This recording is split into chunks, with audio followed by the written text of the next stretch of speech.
Go ahead. Hey Sanger, my name is Officer Edwards. I'm with the Sanger Police Department, and today I wanted to talk to you a little bit about one of the hidden dangers that we're facing here in the Central Valley that I don't think we've been talking about enough. Central Valley is one of the biggest places in California for human trafficking.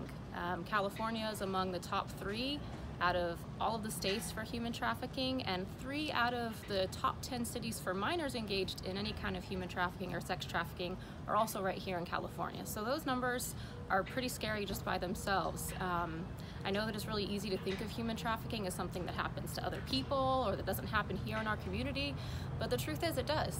I just recently investigated a case that turned out to be one of our own residents here in Sanger, one of our juveniles, was involved in some sex trafficking, and that's pretty scary for any of our parents out there, any of our youth out there.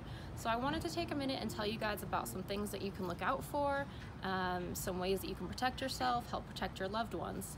I think the biggest thing that we need to do is communicate. From parents, talk to your children.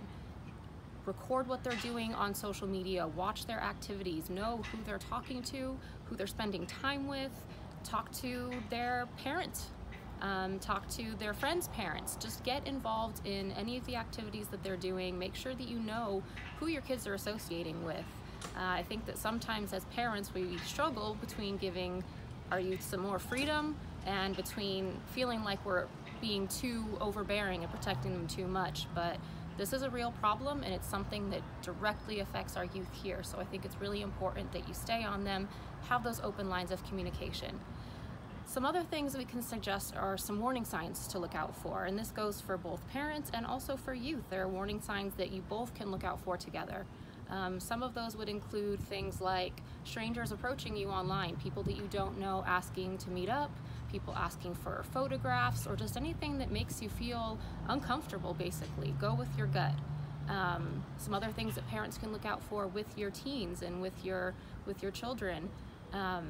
Do you notice any changes in their behavior? Are they coming and going with people that you don't recognize? Are they bringing home money or things that you wouldn't expect them to normally have access to? Are they particularly secretive or concerned about anybody knowing about their activities online?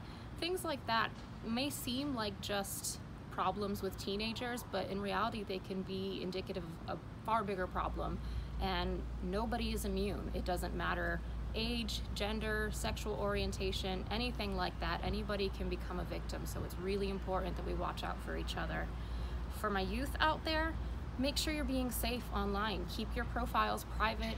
Don't talk to people that you don't know. A really common tactic that these people use is to try and sell you something in terms of an opportunity. Maybe you're interested in a modeling or a singing career or something to that effect. These people will prey on that. So if it sounds too good to be true, it probably is. And if it's something that you need to do, or you're told you need to do independent of your parents or your legal guardians, don't trust it. Make sure you always talk to a trusted adult about any opportunities that come your way so that you know that you're being safe and being protected. I just want everybody out here to make sure that they're being really safe, especially now when we have so much online learning going on with this pandemic. It's really important that we're all being extra cautious online and that we understand that this problem is right here in our community, in our backyard, and that we need to take steps to prevent it from happening.